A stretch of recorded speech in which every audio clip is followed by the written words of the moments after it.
Uma pessoa engraçada é aquela que nos faz bem, porque uma pessoa que nos faz mal é a que não tem graça, por isso ela é desgraçada.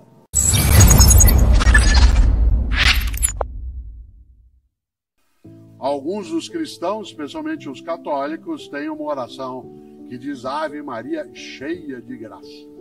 Esta ideia é muito marcante, porque a expressão graça do latim, ela é uma tradução de uma expressão grega antiga muito bonita, que é caris. Caris.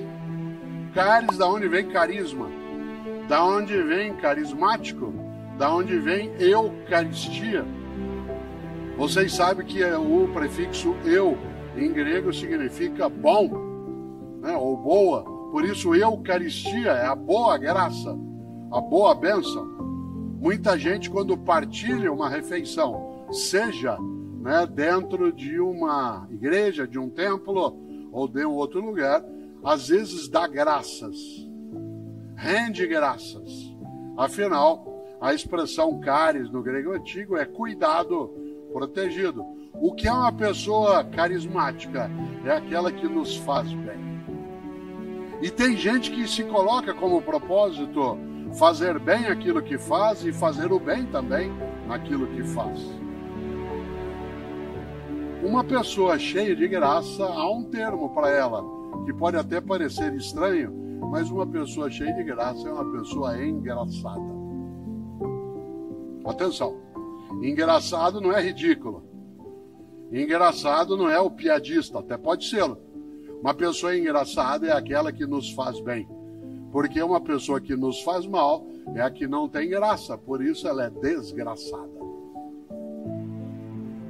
Uma cidade que nos faz bem é uma cidade cheia de graça. Um trabalho que nos faz bem é cheio de graça. O que se ausenta na graça, a gente diz que desgraça. Por isso, olha só, você já ouviu isso, ou já disse, ô trabalho desgraçado, ô empresa desgraçada, ô família desgraçada. E agora com as redes sociais e tal, a família pode mostrar em larga escala o que ela é um tribunal que não tem recesso, que funciona 24 horas de modo ininterrupto. E aí há pessoas que olham e dizem, ô família desgraçada. Eu moro em São Paulo, como disse, há 55 anos. É comum a pessoa dizer, ô cidade desgraçada. Ô governo desgraçado. Ô professor desgraçado. Quando eu era criança em Londrina, desgraçado era palavrão. A gente precisa cuidado. Eram duas palavras que eram proibidas quando eu era criança em casa. Desgraçado, que meu pai Antônio e minha mãe Emília impediam que a gente o fizesse. E a outra era lazarento. Hoje em dia nem faz muito sentido a palavra lazarento, ela parece um pouco arcaica, né? Minha mãe Emília, que faleceu com 93 anos, ela gostava muito de eu contar para ela duas piadas. E eu gostava de contar porque ela pedia para contar de novo. E eu podia contar outras vezes, não porque ela estivesse sem memória, mas porque ela ria muito. Uma delas é uma piada cheia de graça, porque às vezes eu dizia para ela que isso poderia valer para nós, claro que de modo humorado, em que diz que o menininho de 5 anos, a mãe proibiu que ele fizesse algo, ele virou para ela e falou assim, ela falou, quem que é filho? Eu. E ela ria muito dessa história, porque aquilo tinha uma graça interna, independentemente do palavrão, né, tinha algo que encantava naquilo. A outra, ela era professora, tal como eu sou, e ela dizia algo que tem a ver até com a noção de vida, trabalho e propósito. Ela disse que a mãe, 6 da manhã, foi lá acordar o filho e falou, filho, acorda, tá na hora de você levantar, você tem que ir para a escola. Ai, não, mãe, deixa eu ficar na cama. Filho, levanta, por favor. Você tem que ir para a escola. Ah, mãe, não quero ir, deixa eu dormir. Eu não aguento aqueles meninos, não aguento aquelas professoras. Filho, você tem que levantar, filho. Você é o diretor da escola. O tema, por que fazemos o que fazemos, nos lembra algo no ponto de partida, que é segunda-feira. 6 da manhã, toca o teu despertador. Você quer dormir mais um pouco?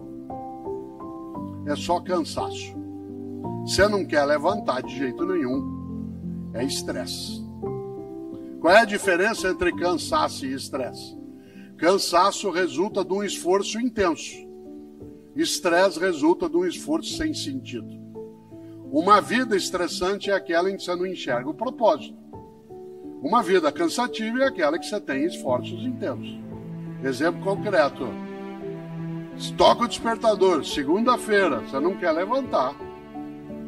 Você até põe lá o automático para ele tocar depois de novo.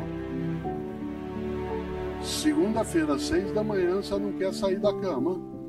Você não quer que ninguém te chame. Você vira para a pessoa com quem você está dormindo e diz, liga lá e diz que eu morri. Você está rezando para dar alguma encrenca no trânsito para não ter nada aquele dia. Como é que você cura cansaço? Descansando. Como é que você muda estresse? Buscando propósito. Evidentemente, o cansaço vem do esforço intenso.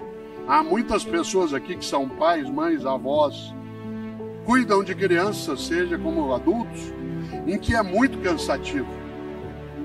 Criança te exaure. Criança faz com que você entre em estado de exaustão.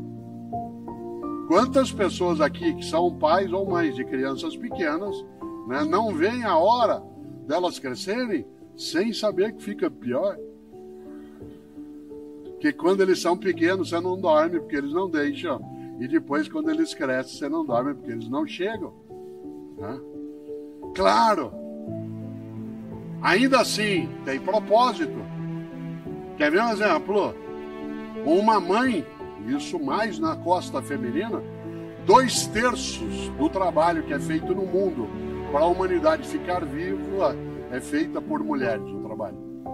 De cada 3 horas que se trabalha no planeta para a humanidade continuar viva, 2 delas são as mulheres que fazem, uma são os homens. O que é um desequilíbrio brutal. O que leva uma parte das mulheres a estarem ainda mais cansadas, mas não necessariamente estressadas. O estresse vem quando você não tem reconhecimento, não vê sentido naquilo que você está fazendo. Aquilo que nos marcou, machucou, feriu, colocou em luto de muitos modos. Só não foi mais horroroso porque mulheres e homens neste país e fora daqui, no seu propósito de cuidar, não desistiram. Ficaram cansados, exaustos. Você tem dezenas de imagens na cabeça. Na enfermagem, na física, na medicina, na nutrição, na área de apoio, no transporte. E não desistiram. Então vamos enfrentar. E por isso um monte de gente cheia de graça foi atrás. Insisto, não confunda cansaço com estresse.